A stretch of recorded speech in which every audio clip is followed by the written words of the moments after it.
GTV for unity and development. أعوذ بالله من الشيطان الرجيم. بسم الله الرحمن الرحيم. إن الحمد لله نحمده ونستعينه ونستغفره ونستهديه ونعوذ بالله من شرور أنفسنا وسيئات أعمالنا. من يهده الله فلا مضل له ومن يضلله فلا هادي. أشهد أن لا إله إلا الله وحده لا شريك له وأشهد أن محمدا عبده ورسوله صلوات الله وسلامه الذي أدى الأمانة ونصح الأمة وبلغ الرسالة وجاهد في الله حق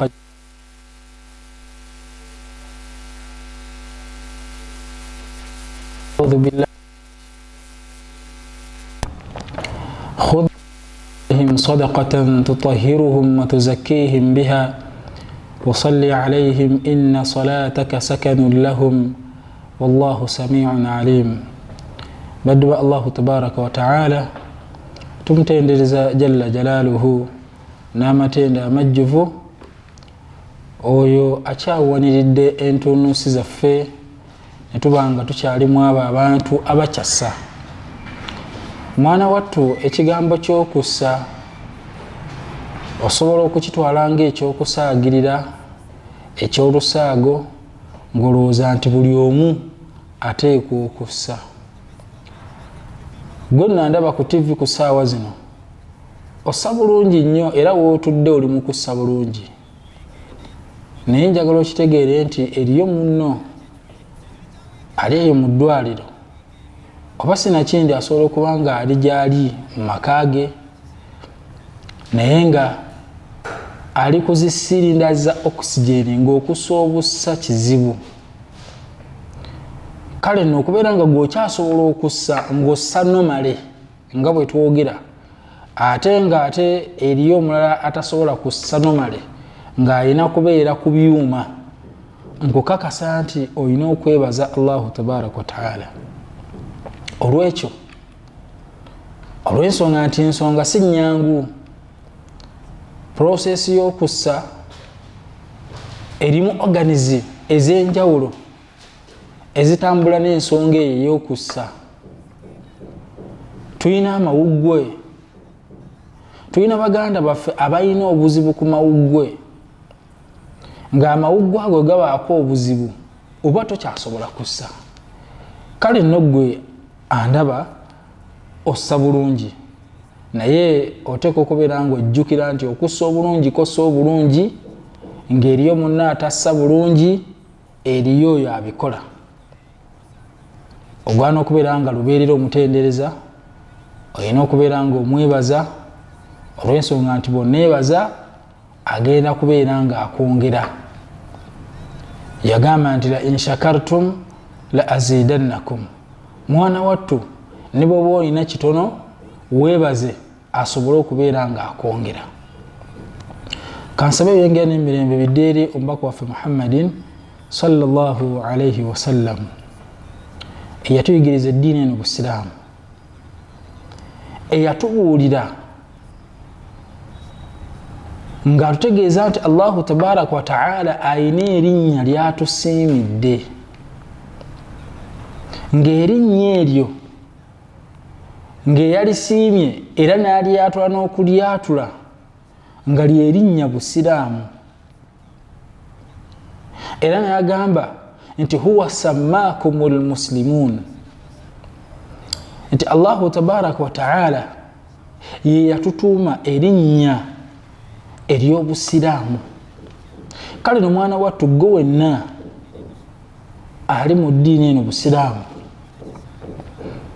nkusanyusa nga nkutegeeza nti kyolimu Allahu tabaraka wa taala ye yakikusiimira,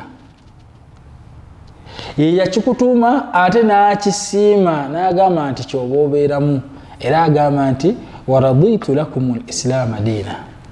Baganda bange mwenna abatulaba, buli agoberera omubaka Muhammadin sallallahu alayhi wasallam oteekwa kubeera musiraamu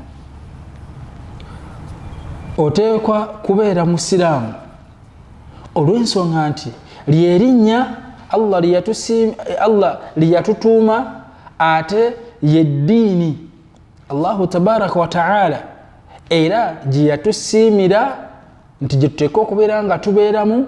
Omubaka naye n'asomesa ekigambo kye kimu, n'asomesa empisa ennungi, n'asomesa abantu okweyisa obulungi, n'asomesa abantu okuyambagana, n'asomesa abantu okulambulagana. Buli mpisa yonna ennungi sallallahu alayhi wasallam yabeeranga agissa mu ddiini busiraamu. Kale nno bw'obanga oli ku TV ondaba nga ggwe ate olina ekirala kye weeyita ng'oli waakubuuza pozi oli muki ng'olina ky'oyogera ekitali busiraamu, mwana wattu ke kaseera okubeera nga mu butuufu weetereeza, kubanga bitwogedde omutonzi eyakutonda kye yakusiimira. G'obaako n'amannya ag'enjawulo ate bwe kijja eri ffe Abannayuganda tutuuka n'okugenda ne tuwandiisa n'okuwandiisa amannya ago. Bwe tumala okugawandiisa ate ne tugeeyita, abamu ne batandika n'okuboola bannaabwe olw'okubeera nti tebali mu ebyo, tebali mu ekyo bo kye beetuumye. Bo ne bagamba nti ffe wano tuwulire essanyu.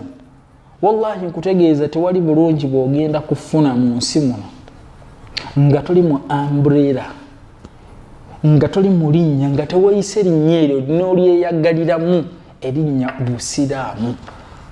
Wallahi mbakuutira, mbakubiriza baganda bange mwenna, wallahi tusomese abaana baffe ekyo mubaka sallallahu alayhi wasallam kye yabuulira emyaka gyonna. Mubaka bwe busiraamu talina kigambo kirala kyonna. Ffe wano tulina amannya ga njawulo, oli ne yeeyituuma kiri ne bawandiisa n'okuwandiisa, n'oli ne yeetuuma kiri n'awandiisa n'okuwandiisa. Naye ate bw'obabuuza oli muki nti ndi kino n'oli ndi kiri, ate oluvannyuma bwe bagamba ate ffenna tuli basiraamu. Ne weebuuza tulinayooko kale fayini ogoberera basahaba bye baakola, naye eriyo ku sahaba yenna eyawulikikako nti alina kye yeetuuma ekitali busiraamu. Kitegeeza nti byo byaffe. So nkubiriza baganda bange mwenna abali ku TV abatulaba, ndi ku message ya busiraamu, kubanga obulungi bwonna buli mu ddiini busiraamu, buli mu linnya busiraamu. Bwe tuleeta amannya amalala kiba kitegeeza nti tuleese tutaddewo amakubo abalabe baffe ate we bagenda okubanga bayita okulaba nti batutuusaako obulabe.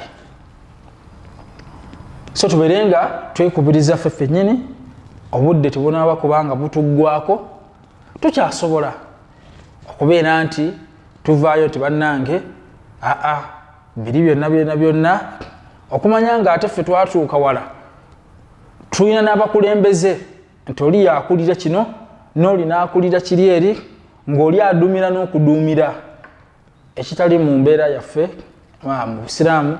Baganda bange mbakubiriza tubeere mu ekyo Baka Muhammadin sallallahu alayhi wasallam kye yasomesa. Titugezaako kubanga tuleeta ebyaffe. Wallahi bwe tuleeta ebyaffe tugenda kufuna obuzibu. Bw'ova ku mubaka bye yasomesa n'ova ku ebyo Allahu tabaraka wa ta'ala bye yatusiimira, yensonga lwaki agamba nti waman a'rada an dhikri fa inna lahu ma'ishatan dhanka. Bwe tuva ku linnya Allah lye yatutuuma ne tuva ne mu ekyo mu ddiini Allahu tabaraka wa ta'ala gye yatusiimira, ne tuva ne ku nkola y'omubaka Muhammadin sallallahu alayhi wasallama gye yayigirizaamu ne gye yali akolamu emirimu gye ne basahaba, tugenda kubeera ma'ishatan dhanka, tugenda kubeera mu bulamu obutali bwa kwesiimisa. So n'olwekyo obwo bubaka bwa buli muntu yenna ali ku TV yaffe n'enganzi nkutegeeza nti abaana bo bakulize mu umbrella Busiraamu. Togezaako n'oleeta ekigambo ekirala. Bona kireeta kigenda kubeera kikyo era mu maaso ga Allahu tabaraka wa taala tekijja kumubeera kizibu kikuddiza. Olw'ensonga nti gwoleese ekyo omubaka kyataakola ki kyataasomesa.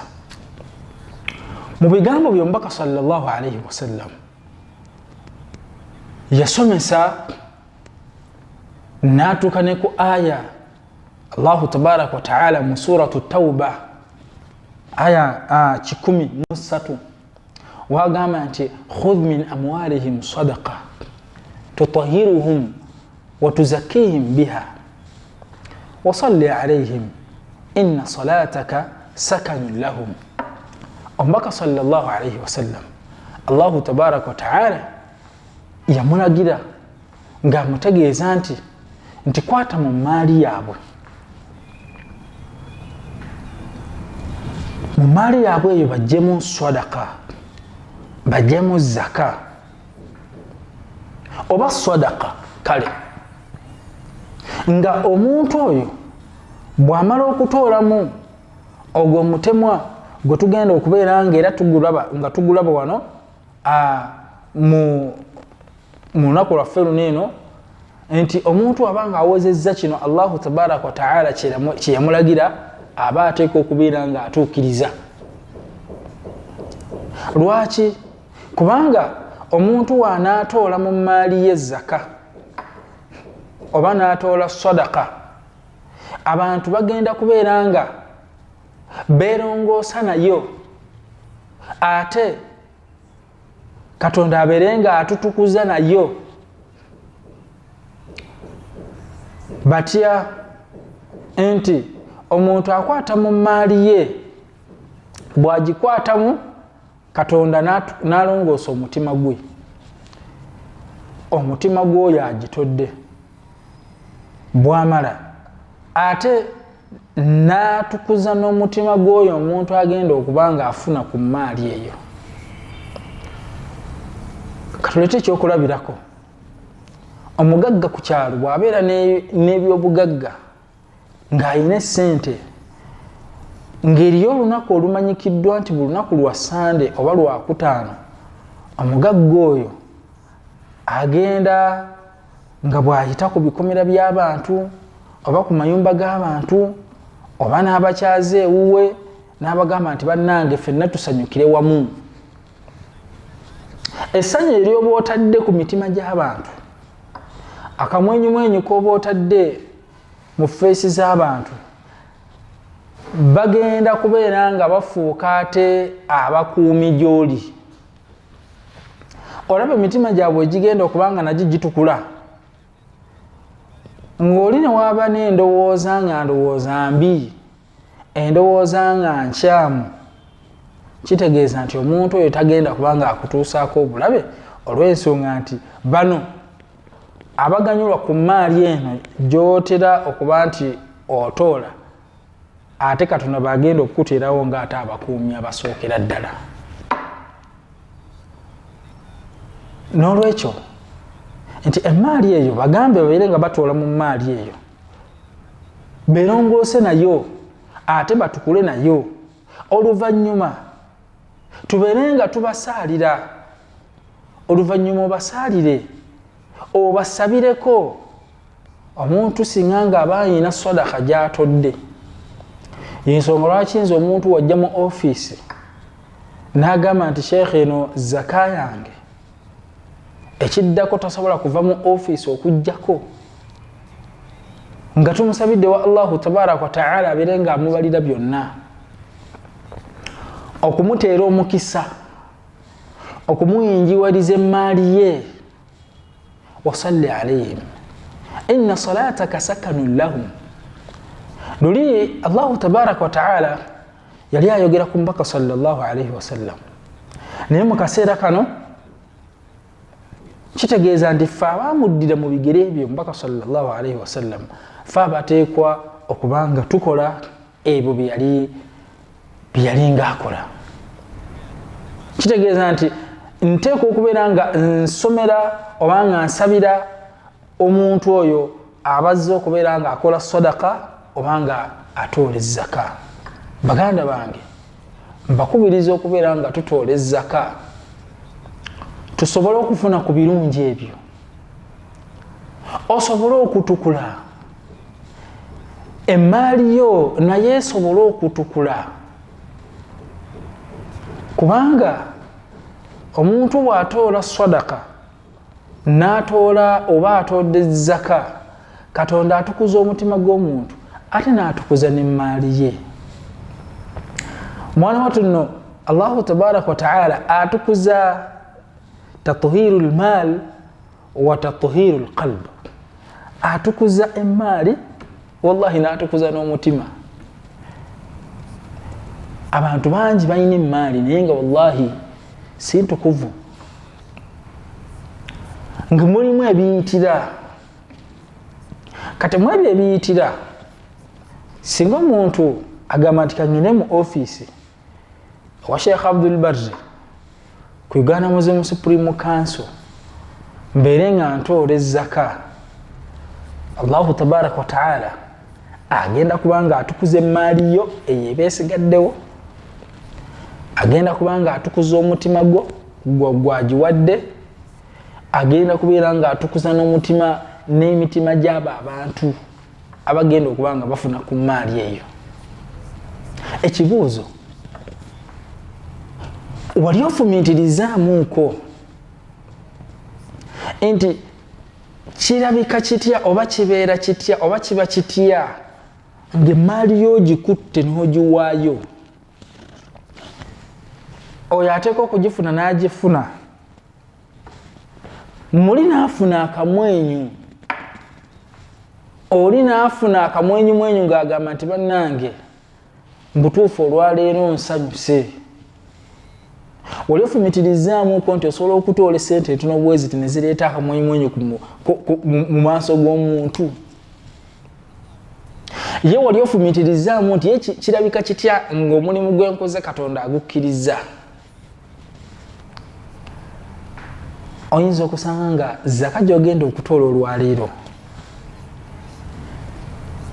zaka gy'ogenda okutoola ng'ozze mu ofiisi yaffe eya zaka, nkutegeeza nti ku Uganda Muslim Supreme Council, era bw'otuukawo ng'obuuza bubuuza nti buuza abaatudde ku reception nti njagala ofiisi ya zaka ne sadaka, bw'onaabuuza bajja kukulagira nti ofiisi yiri, ojje ne zakayo gikwate mu ngalo, ojja nayo oba ya mmere oba ya ssente, yonna ino ogambe nti nze ye sadaka yange oba ye zaka yange. Bino bye twogeddeko waggulu ogenda kubanga obifuna. Bannange, inna Allaha wa'adakum wa'ada al-haqq, mazima Allahu tabaraka wa ta'ala yabalagaanyisa, yabawa endagaano, naye endagaano ya Allahu tabaraka wa ta'ala wallahi ya mazima. Byonna nga bwe tubyogedde ojja kulaba enjawulo mu bulamu bwo singa nga oba otodde ezzaka eyo. Ne woba otodde ezzaka osobolera okujja n'otoola sadaka n'ogamba nti nedda ku kakadde kange kano kantoleko emitwalo 10, n'ogamba Sheikh teeka mu nsawo ya sadaka, sadaka eyo esobole okuyamba abeetaavu. Ojja kulaba enjawulo mu mbeera zo, ojja kulaba enjawulo ekisookera ddala kuggwe kennyini, ojja kulaba enjawulo mu bulamu bwo, olabe enjawulo mu mmaali yo, olabe n'enjawulo mu bantu bo. Kubanga buli atoola ku zaka eno oba ku sadaka eyo nga tetunnagibawa tubategeeza nti eriyo baganda bammwe abaagitodde. Bannange mubasabire byonna ebikyakutte bibeere nga bita.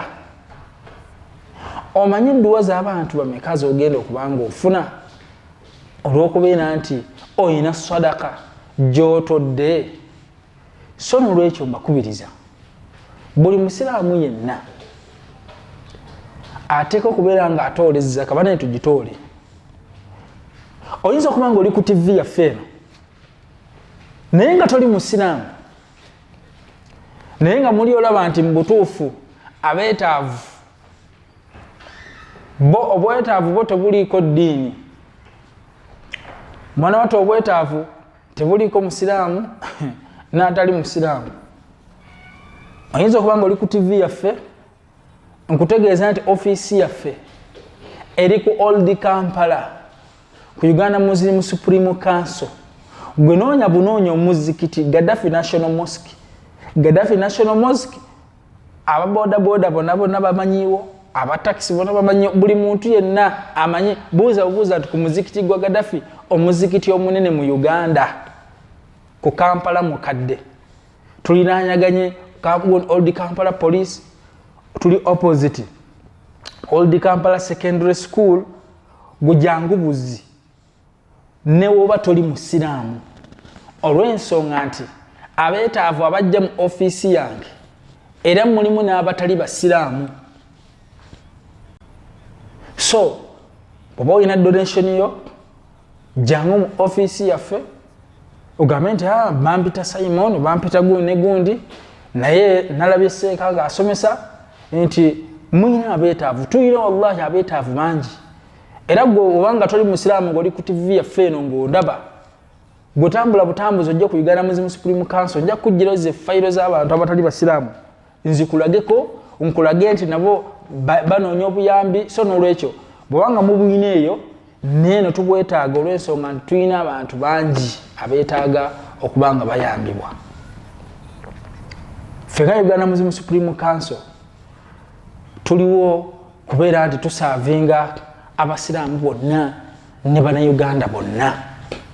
Kiisi nti oli munnayuganda, ofiisi yaffe kubanga obwetaavu tebugenda kusosola. Osobola okuba nga olina olugendo otambula, ogenda kutambula esente ne bazibba oba ne zikugwako nga tolina walala wogenda kudda, wabula ogamba kangendeku wano eno mu ssinzizo. Era buli abajja bagamba nti munnange nze mmanyi essinzizo bayamba, tebaliiko ddiini nti oba ki oba ki. Kale n'olwekyo tubategeeza nti bw'obanga oli ku TV yaffe eno ng'olaba nga toli musiraamu, tambula butambuzi ojja ku Uganda Muslim Supreme Council, ojja buuza nti njagala ku ofiisi ya zaka and sadaka, ofiisi ya zaka and sadaka. Toyogera bingi, gubuuza bagamba nti nze gundi ne gundi noonya ofiisi ya zaka. Bajja kubeera nga bakuntuusaako era ojja kunsangayo, tubeere nga tubaako n'ensonga ez'enjawulo zisobola okubeera nga tubwayamu ebirowoozo. Oyinza okuba nga toli musiraamu naye nga gw'olina ekkubo ly'oyagala abantu abamu tubeere nga tubayambamu, era osobola okujja n'ogamba nti atali musiraamu wabanga azze mu ofiisi yo nga yeetaaga obuyambi, ojja kubeera nga okola bwoti ne bwoti, tujja kuba nga tumuyambako. Bannayuganda tujja kuba nga tubayambi. Olw'ensonga ali ku TV yaffe, kino nakyo njagala okitegeere, obusiraamu si bwa basiraamu bokka, obusiraamu bwa bantu bonna.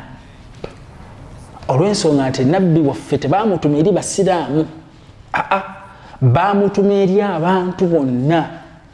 Kati oyo yenna amukkiriza n'alyoka ayitibwa omuki, n'ayitibwa omusiraamu. So n'olwekyo n'abatali basiraamu temugaana kujja ku kitebe kyaffe ng'olina obuyambi obw'enjawulo. Jangu tujja kubeera nga tukwatiza wamu okulaba nti tuyamba bannayuganda, baganda baffe mu nsonga ezimu wano na wali. Kati mu bimu sallallahu alaihi wasallam byasomesa byebyo ebyokuyambagana. Kati ekibuuzo tubuuza, zaka gye twogerako ye buli lunaku eyimiridde ku mpagi ki? Kwe tusinziira ne tugamba nti kati zaka kati etuuse okuba nga eyimirirawo, twandisinzidde ku ki? kyewandiyise empagi. Zaka eno gye tuli okwogerako gye ndi obajjukiza eyimiridde ku mpagi zino wammanga. Ekisookera ddala wateeka okubeerawo omuntu agenda okugitoola. Okiraba, omuntu atoola ezzaka ateeka okubeerawo. Omuntu oba taliiwo agenda okugitoola kitegeeza nti n'ezzaka tegenda kubeerawo. Ekyo kimu. Ekyokubiri, emmaali egenda okutoolebwamu ezzaka nayo etooka okubeerawo. Awo tutambule ffenna wamu. Emmaali egenda okutoolebwamu ezzaka naye eteeka okubeerawo. Nekitegeeza nti kyangu nnyo nno zino empagi zino kyangu nnyo empagi emu okubaawo ate endala ne ziba nga emu eba teriiwo nga zino zisigadde tezisobola ate kuyimirirawo. Emmaali bw'ebeerawo ng'agenda okugitoola taliiwo kitegeeza nti zakera tegenda kuweebwa, tegenda kutoolebwa. Era kyekimu n'omuntu okubaawo agenda okugitoola naye nga emmaali mwagenda okutoola ezzaka bw'ebanga nayo teriiwo kitegeeza nti zaka eba tegenda kuyimirirawo. Kati emmaali eno eba eyimiridde ku mulimu. Emmaali eno bwe tutunuulira emmaali tuteeka okuba nga tutunuulira emmaali eno gy'evudde, emmaali eno gy'eva. Nti omuntu nga tannafuna bya bugagga bino asooka kubeera ki? Asooka kuba ki? Nti asooka kubeera mukozi, asooka kubaako n'ekyakola n'alyoka afuna emmaali eno ate n'eryoka etoolebwamu zaka. Nekitegeeza nti abasiraamu mwenna wallahi mukubirizibwa okubeera nga mukola. Olw'ensonga nti bwe tuba tetukoze empagi y'ezzaka tegenda kubaawo. Olw'ensonga emmaali eteeka okubaawo.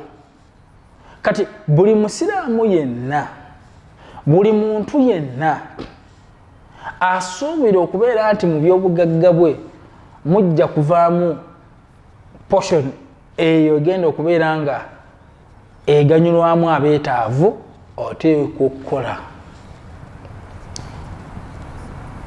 Ababazi muteeka okubajja, bamakanika muteeka okukanika, abasomesa muteeka okusomesa, abalimi muteeka okulima, abasuubuzi muteeka okusuubula, abasawo muteeka okujjanjaba. Lwaki?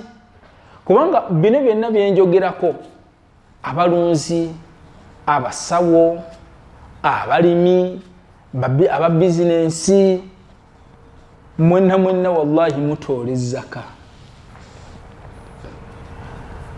Kati bw'oba togenze kukola, kati emmaali ogenda gijjawa? Omulimi okufuna zaka eva mu birime kitegeeza nti osooka kukola ki? Osooka kulima. Kale nno gwe wenna alima teekamu amaanyi, yongeramu amaanyi mu kulimako. Fumiitiriza nnyo, weebuuze ku banno, weebuuze ku kiro na kiri osobole okuganyula mu kulimako. Nkutegeeza nti ssaamu amaanyi, yongeramu amaanyi mu kulimako. Bw'oba obadde okeera ssaawa emu gezaako kukeera ku 12. Bw'oba obadde olima eka emu gezaako okwongera ku bugazi bw'olima, yongerako eka ey'okubiri. Lwaki nkubuulira ekyo? Nkutegeeza nti gy'okoma okulima gy'ogenda okukoma okufuna by'okungula, ate gy'okoma okukungula kitegeeza nti gy'okoma n'okuyingira mu abo abagenda okutoola ezzaka. Ndowooza tukirabye emmaali gy'eva. Maali eva mweno mu kukola. ate omulimu gwo guteekwa okubeera nga omulimu gwa halal ng'okola omulimu gwa halal ensonga halal sijajjirwako olw'ensonga nti ffenna tumanyi nti obusiraamu bukkiriza okukola omulimu guno ate no guno obusiraamu tebukkiriza kugukola n'olwekyo obusiraamu butukubiriza ffenna abantu okubeera nga tukola mu mirimu gyaffe omwo bwe tunaakola nga bwe tusaba allahu tabaraka wataala mwagenda okubeera nga atuteera omukisa agenda tuteera omukisa mu maali yaffe eyo mu mirimu gyaffe bw'atutusizaamu omukisa era bwe tugenda okuba nga tusobola okubeera nga tutoola ezzaka olaba ensonga bweri nga eri nga yassaako kugamba ova mu kukola bw'omala okukola n'okungula bw'omala okukungula n'otolamu ekyo ekiteekwa okuba nga kitolebwamu zaka bw'omala okugitoola kati bino byonna ebisoose emabega katonda n'abigaziya n'abiyinjiwaza ate n'ateekamu omukisa mu mirimu gyo katonda ateekamu omukisa ate nebyokungudde katonda n'ateekamu omukisa byobolima katonda abiyinjiwaza kwegamba benefits zonna ate neweekanga ate wallahi zizze eriggwa atodde ki atodde zaka kyekimu naawe agenda okujja oŋŋambe nti sheekhe yeno sadaka yange ojja mu ofiisi ya zaka eriwa nti yeeno sebo sheekhe ntodde nawuliriza omusomo gwo ku TV yaffe naye sheekhe yeno zaka yange gyendeese oba ye sadaka yange gyendeese sadaka oliwaddembe okuleeta kyonna kyolina naye ate zaka yo zaka emanyikiddwa nti omuntu kino kyoteeka okubeera nga okola ki kyoteeka okubeera nga butuufu otoola yo sadaka oliwaddembe okutoola kyonna kyoyagala oliwaddembe okundetera miliyoni 10 noŋŋamba nti sheekh miliyoni 10 zizino sadaka kola ku beetaavu bo bonna boolina olina waddembe okuŋŋamba nti sheekh olinayo abeetaavu bameka akankwateko 50 nsobola okuba kuwa bonna gomwenyi neweeronderamu nti sheekh kati kankole kwono kankole ne kwono nkole ne kwono nkole ne kwono olw'ensonga nti wallahi nina bangi oliwaddembe okuŋŋamba sheekh kuba olina mpaako nnondeko kyonna nsobola okukikukolera era noŋŋamba nti kankole kwono noono ne mbakubira amasimu ne babeera nga bajja noba nga obakolako nga woba oyagadde olw'ensonga nti gweoyinza obutasobola kubasanga gye bali naye ate nze basobola okuntuukira nembeera nabo so n'olwekyo ffenna mbasaba tubeere ne supiriti emu Uganda Muslim Supreme Council ye mother body eya buli kimu kyonna kimuwulira mu ggwanga ye supreme body eya buli kimu kyonna buli yenna gw'owulira nga ali ku zaka nti kino na kino Uganda Muslim Supreme Council abeetaavu abajja gye bali bajjayo bangi nga bamanyi nti waneeno kyekitebe ky'obusiraamu era mbakubiriza mwenna abali ku TV mbasaba mubeere nga mutwala omukisa guno wallahi mujje mu ofiisi yaffe tubeere nga tukola ku beetaavu tubadde ku namba yaffe ey'okubiri ku mpagi yaffe ey'okubiri nti empagi yaffe ey'okubiri eyimiridde ku kukola bwe tuba tetukoze kitegeeza nti empagi ey'okubiri eya zaka tegenda kuyimirirawo zaka tegenda kuyimirirawo tugambe empagi esooka atoola zaka ateeka okubeerawo empagi ey'okubiri emaali etoolebwamu zaka eteeka okubeerawo kati emaali eno teva mu ggulu nejja buzzi wabaawo ebisooka okukolebwa emaali eno n'ebaawo kati ebyo bisooka okukolebwa buli omu mukubiriza tonyooma mulimu gwo tonyooma kyokola omubazzi nyiikira mu kubajjako tulina nabbi mulamba yali mubazzi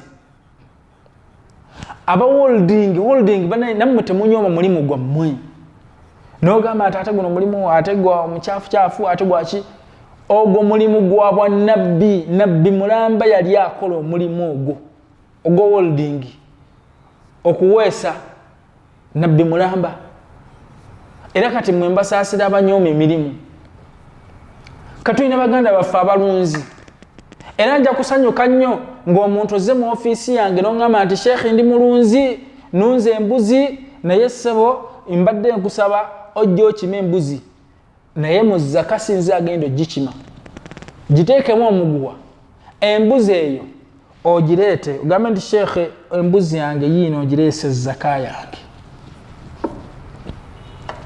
ojja kuba okoze nga kiri nga batabi'i tabi'in kye baakola nga basahaba kye baakola ku mulembe gw'omubaka muhammadin sallallahu alayhi wasallam osanga omulunzi ng'anyooma obulunzi bannange tetunyoma mirimu ogwo omulimu gwa bwannabbi era buli yenna alunda wandibadde weesunako olw'ensonga nti okolera ddala nabbi okolera ddala bannabbi kye baakola teri nabbi yenna yali nabbi okugjaho nga naye yaliko omulunzi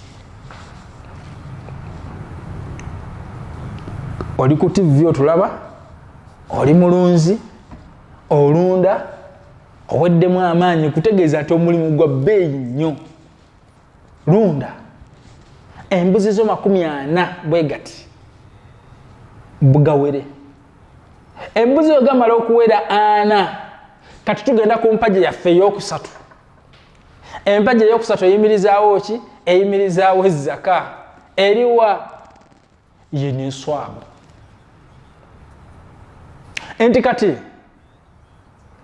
tulese ekyokulabirako nti embuzi twagambye mu mpagi esooka agenda okuleeta embuzi mu ofiisi ateeka okubeerawo awo ndoza tuli kutambula bumu tutambula ffenna ekyokubiri tugamba nti emaali egenda okuterebwamu ezzaka eteeka okubeerawo ng'empagi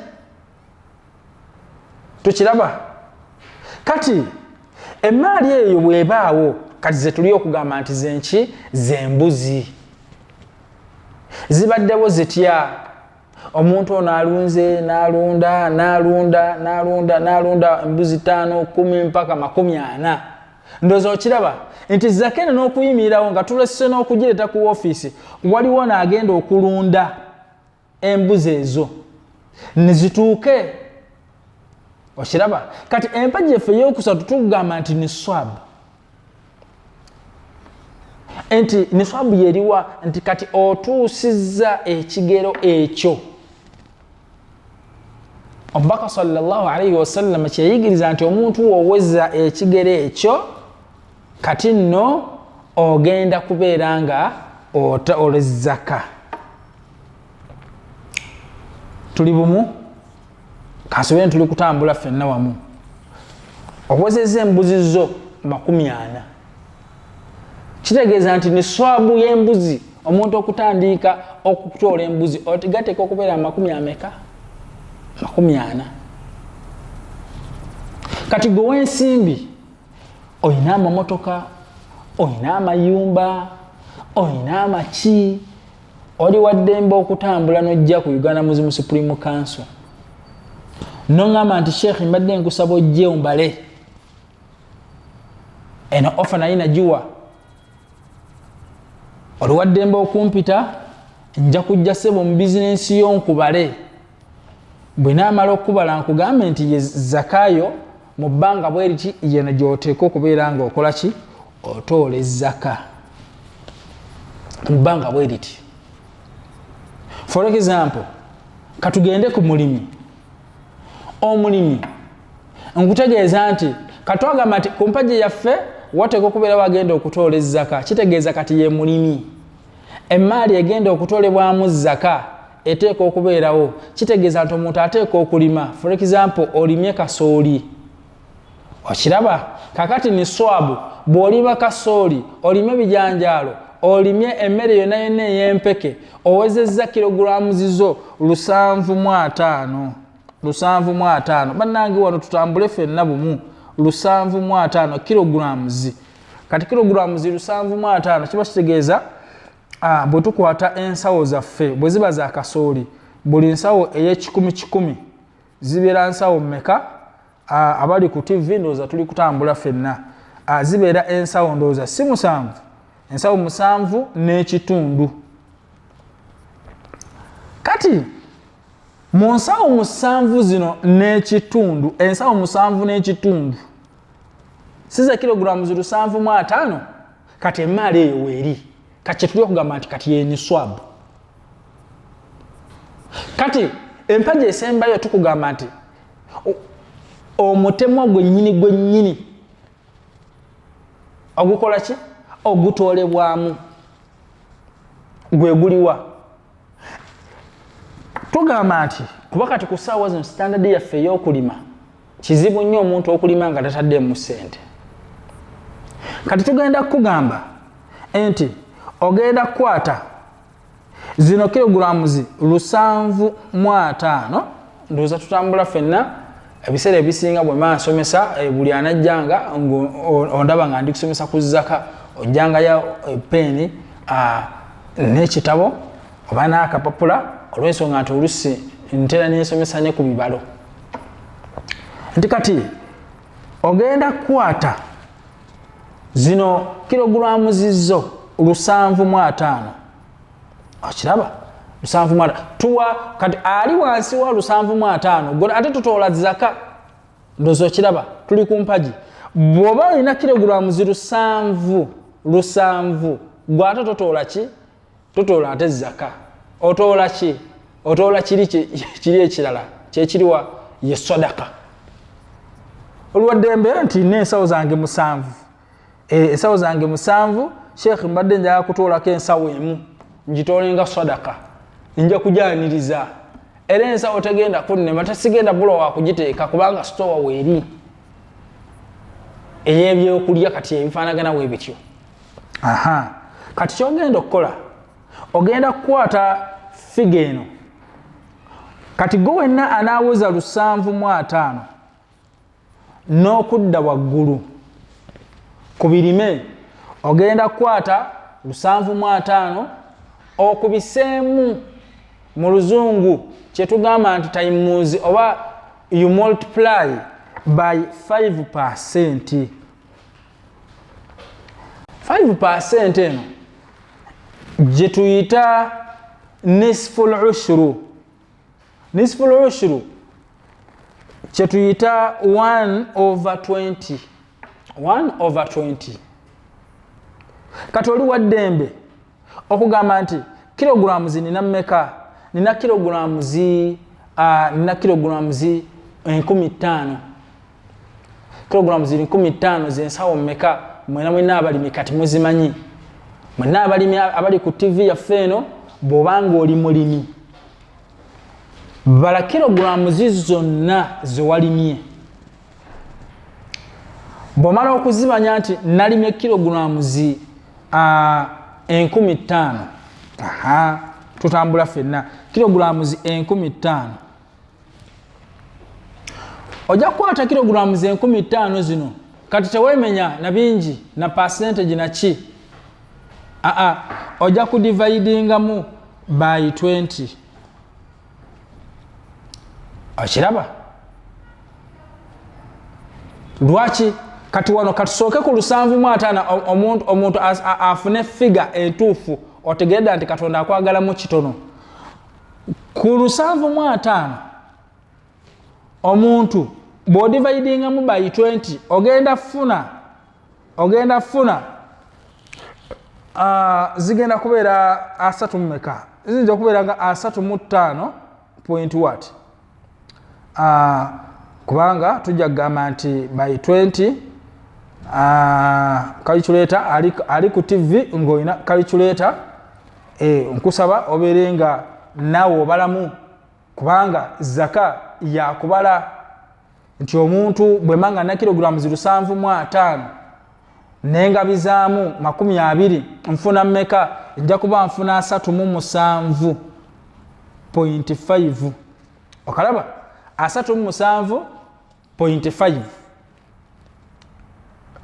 Kati kitegeeza gwe kati kilogrammu si shillings kilogrammu enti ku kilogrammu ku nsawo 7 n'ekitundu ensawo 7 n'ekitundu ezakasooli Katonda akwagalako bwagazi just kilograms 37 wallahi n'ekitundu ky'ensawo tekiwera kyakwagalako kyokka ayingiwaze emaali yo atukuze n'okutukuza ateekemu n'omukisa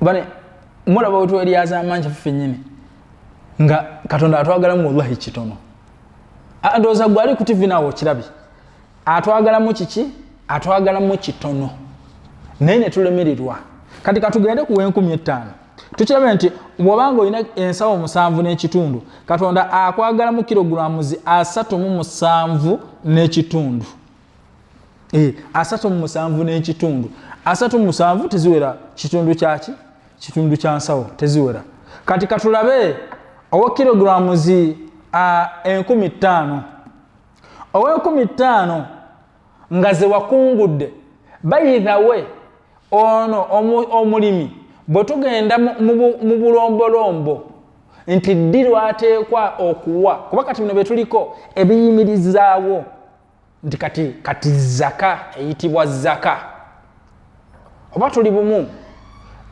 topiki yaffe olwaliro kye tuliko nti oli kyayita zaka kivaawa nti kati nekiroka kiyitibwa nti kati yeeno zaka okutuuka mu ofiisi yange nti kati zaka bino obodde byenzija ntematema zempagi kwebeyimiridde era kino kyekisembayo kati tukuba ekyokulabirako example oli yakungudde kilograms 15,000 towemenya togende na waseeka gundi kutambula gweseeka yabadde ku TV n'asomesa nkungudde kilograms 15,000 kilograms 15,000 gwoba osusse ku mutemwa gwaffe guli ku niswabu yaffe eyenkana etya 750 ako mu kanotinga ennyo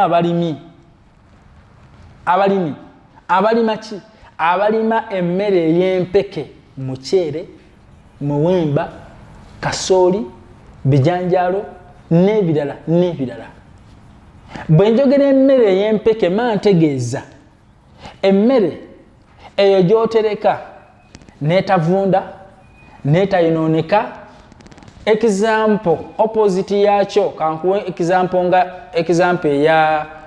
ey'ennyaanya ennyaanya tokwata ennyaanya n'ozitwala ku mudaala n'ogamba nti n'ozitwala ku minzaani n'obala buli kilograms 750 nedda ennyaanya zo tetuzitoola mu zaka mu mbeera efaanagana bwetyo zo ennyaanya zo ate ziri mu mbeera ya njawulo kubanga emiteeko egyo gye tutoola mu zaka enti ez'empeke ku mpeke z'omubaka sallallahu alaihi wasallama yazirambulula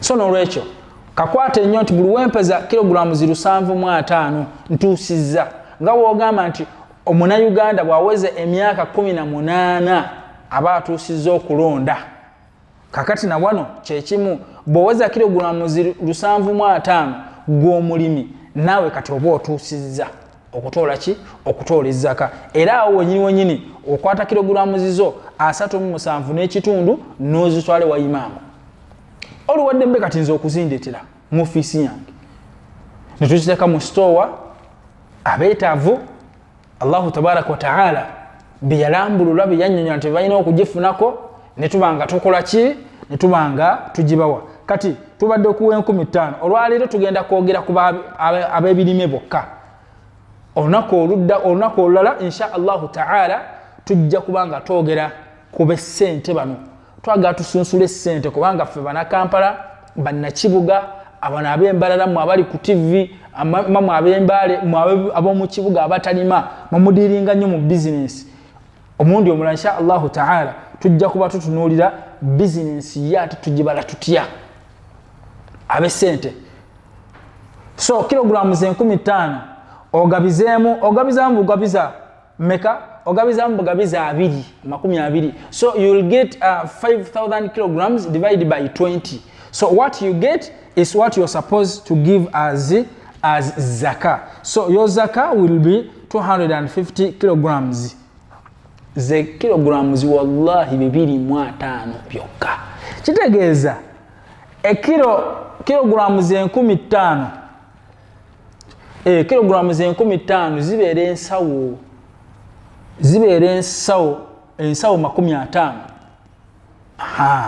Ensawo 50 Katonda akwagalako just ensawo 2.5 katugende mu nsawo ng'ensawo ezo za 10 kilograms 10 oba tuli bumu katulina baganda baffe bano abali Arua kano mu Luganda mu dakika ezisembayo mu Luswahili mbagambye tulikuwa tunazungumzia katika namna mambo ya zaka eti ni nguzo za zaka ndio zipi? Nguzo za zaka ndio hizi. Mtu ambaye anastahiki kutoa zaka mpaka akuwepo ili zaka iweze kuwa kama mtu anaweza akatoa zaka. La pili, mpaka mali ile ambayo tutatoa zaka ndani yake iwe kama ipo ili zaka iweze kusimama. Unaona? Sasa hiyo ndio nguzo ya pili. Wewe mtu wa Arua, kama uko hapa kwa TV yetu unatazama vizuri, tunasema mtu ambaye anatoa zaka, mali ambayo itatolewa zaka ndani yake mpaka kuwepo na ile mali ambayo Mungu au mtume amesema ndio hii unastahili kutoa, pia nayo mpaka ikuwepo, na nini ya mwisho, nguzo ya mwisho ya 4 ndio niswabu. Sasa tunasema watu ambao wanafanya farming, ukipata kilograms 750 unatoa zaka kilograms 37.5. Tukasema unapata vipi hizo kilograms? Nakwambia ukipata kilograms 750 hiyo ndio kuwa ni swabu. Sasa unatoa ngapi? Utashika 750 udivide na ngapi? Na 20, utapata 37.5. Tukasema ukipata kilograms 5,000 utapata 5,000 divide by 20 utapata 250. Nolwekyo baganda bange yeyo zaka mubirime onako olala insha Allah taala tugenda kubeeranga twogera ku zaka eyesente. Abalunzi oyesente bano babadde balime abebirime abembalala abewa bushenyiwa abayinente, namwe tujja funa olunaku nga tugenda kwogera ku ebyo omuntu ategerewe mpeze ente bweziti nteka kutola zaka bweti bwempeza wenti ntola kuwa zaka bweti oluwadde emeno giteka ne kufuso nogamba nti shekhe zaka yange yino gitadde kufuso namba bweti ne bweti kejjaawo ente zizo zaka yange tugenda kuba tuzaniriza abatako kubanga bafune zaka eyo baberenga bagifuna. Baganda banga bebitiibwa bategeeza nti zaka ngaffe Uganda Muslim Supreme Council tujeetaaga. Ayina obuyambi nawe tubwetaaga. Oli musiraamu toli musiraamu twetaaga obuyambi obwo, olw'ensonga nti abeetaaga obuyambi obwo mulimu abasiraamu n'abatali basiraamu. Ng'ate mu Uganda kati kaseera kan tuli ku mission fagia chi, tuli ku mission fagia umaskini, tuli ku mission ya kwera bwavu, jawo obwavu, ebintu bingi, programs nyingi omukulembeze w'eggwanga zaleese nga zirwanyisa obwavu. Yensonga lwaki naffe tugamba nti bannange tugeze okubeeranga tubeera bazaka compliant, tubeerenga tuadoptinga system ya zaka tusobole okulwanyisa obwavu ne umaskini mu Uganda insha Allah taala. Saba Allah tabaraka wa taala mwenna abanabeeranga bagoberedde ebyo Allah tabaraka wa taala byabalagira okubeeranga mukola, samunga abeerenga ateeka omukisa mu business zammwe, ateeka omukisa mu famire zaffe, mu maali yaffe, mu nsonga zaffe zonna. Tusabamu ng'abeere ng'ateekamu omukisa, tusabamu ng'abeere ng'atujja mu bantu abeetaavu, ffenna tuteeke mu bantu abakola ki? Abantu abatoola ezzaka. Omundi inshallah taala tujja kwogera ku sente inshallah taala. Assalamu alaikum wa rahmatullahi wa barakatuh. GTV, for unity and development.